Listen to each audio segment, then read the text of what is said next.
Now we will move into running backs in the same segment. So men among the boys, running back time. We are looking at actually, let's do the bubble. I'm so sorry. I keep forgetting those bubbles. You got to remind me here. When we do the bubbles, we're looking at Ja'Cory Krosky Merritt. I hope I said that right. I'm so sorry. Now, listen, this guy's for the Washington Commanders. He doesn't get a lot of attempts, and he doesn't have good enough numbers because those attempts are so low. But he's averaging like almost 7 yards a carry or something like that. And his TDs, he gets in the end zone. I think this guy's going to start getting a lot more touches, and I mean, his numbers are crazy good. And if you look on the boards and listen to the Commanders kind of chatter, in the message boards, they love him. There's a lot of positivity there. So on the bubble, sure, give him a shout out. I like it.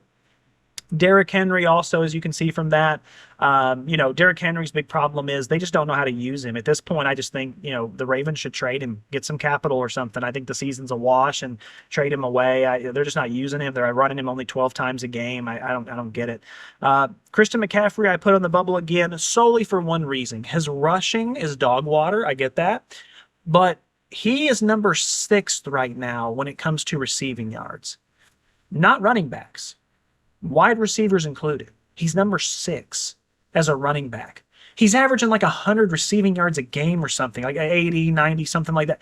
It's insanity. And so I have to give him a shout out. I can't put him in my top 10 because you are a running back. You have to average more than 3 yards a carry.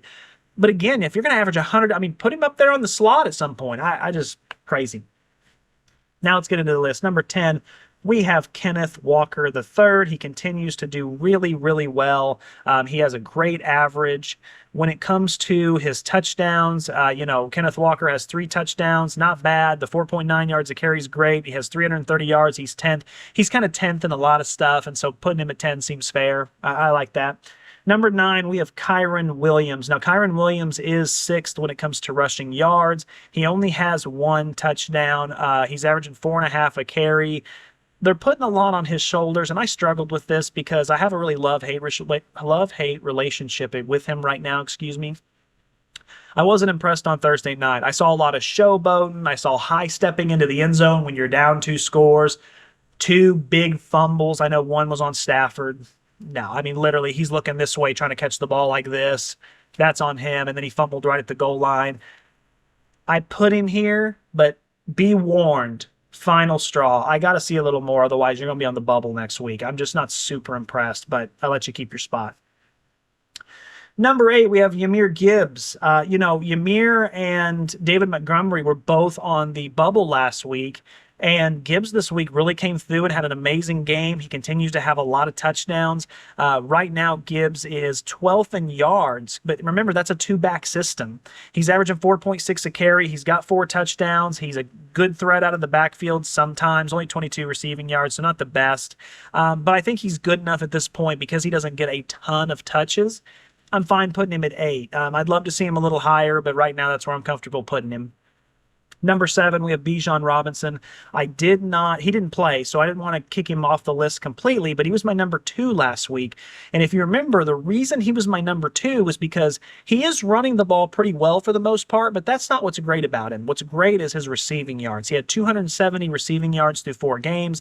I think that's awesome. It's not quite C-Mac level, but he's also rushing the ball well too. So he's actually a dual threat, which is nice. Right now, C-Mac's just a single threat receiving. He actually is kind of a dual threat, and so I still feel comfortable with him at 7, but this week, since Falcons play again, I want to see a little bit more for him, and he's going to have a pretty good game to stay on the list. Number 6, we are looking at Breece Hall, who is a newcomer to the list, but he's coming off a pretty amazing game. This is another guy that has 150 receiving yards, 5.3 yards a carry, 351 yards, which is 7th right now on the list. Solid running back. I think he had a slow start, but now they're starting to find their rhythm. In last game, I think he only had like 13 carries, but it was well over 100 yards. It was insane. I think he averaged like 8 yards a carry or something. Great game. Welcome to the list, Breece. Glad to have you on here. At number 5, we have Travis Etienne Jr. Now, Travis continues to be on this list. He didn't have a great game Monday night, but he's still solid. He's averaging 5.8 yards a carry for the season, 443 yards. He's 4th on that. Doesn't get into the end zone a lot. It seems like Trevor Lawrence is the one that gets into the end zone all the time for them with rushing. That seems kind of strange. But, again, it is what it is, and he's still a really good running back. He's having a great season, and I kept him at 5. Number 4, we have J.K. Dobbins, who, again, was on the list last week. I can't exactly remember where, but 402 yards. He's 5th in yards, averaging 5.2 a carry. He's not really viable in the passing game, but when it comes to the running game, he knows what he's doing. I mean, he's really helping that Broncos team control a lot of games. I don't know what you want me to say here. He is a solid running back. He's fun to watch. He's got an explosiveness to him. It's nice. Looking at number 3, we have James Cook III, who is still in the same spot. He had another solid performance. He's 2nd in yards on the year at 450. He has 5 yards a carry on the dot, and he has 5 touchdowns. Those 5 touchdowns are huge. He's a really good power threat. He can really power it into the end zone. They don't rely on Josh Allen to punch it in all the time now. He's a very solid running back, and, although I don't think he deserved to come up, didn't really see anything that deserved to come down either. Number 2, we have Javonte Williams, who is averaging more per carry with 3 less yards. So very close to James Cook here. This is kind of what I was comparing him to. He has 3 less yards than James Cook does. He has the same number of touchdowns, but he's averaging 5.7 yards a carry compared to 5 yards a carry, so I gave him the nod. These are 2 really good running backs. Javonte for the Cowboys. Jack Prescott was my number 1 when it came to quarterbacks. He's now my number 2. They just have a solid offense. They really do. The coaching this year for Dallas has been pretty incredible because they're taking a lot of players and turning them into top 3 guys. It's impressive. It really is.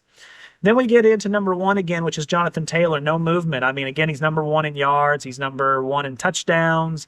He's averaging 5.1 yards a carry. He has 133 receiving yards, so he's a dual threat. Right now, he's just that balanced back, and he can kind of do it all. And right now, the Colts are buzzing. All right, that is the men among the boys, the top 10 running backs. Guys, I hope you like this. Thank you so much for watching. This is just a little snippet of a full episode that's available on the YouTube channel as well, so be sure to check that out, and thank you so much for watching. We also have top 10s in quarterbacks, wide receivers, running backs, college teams, football teams, all kinds of good stuff.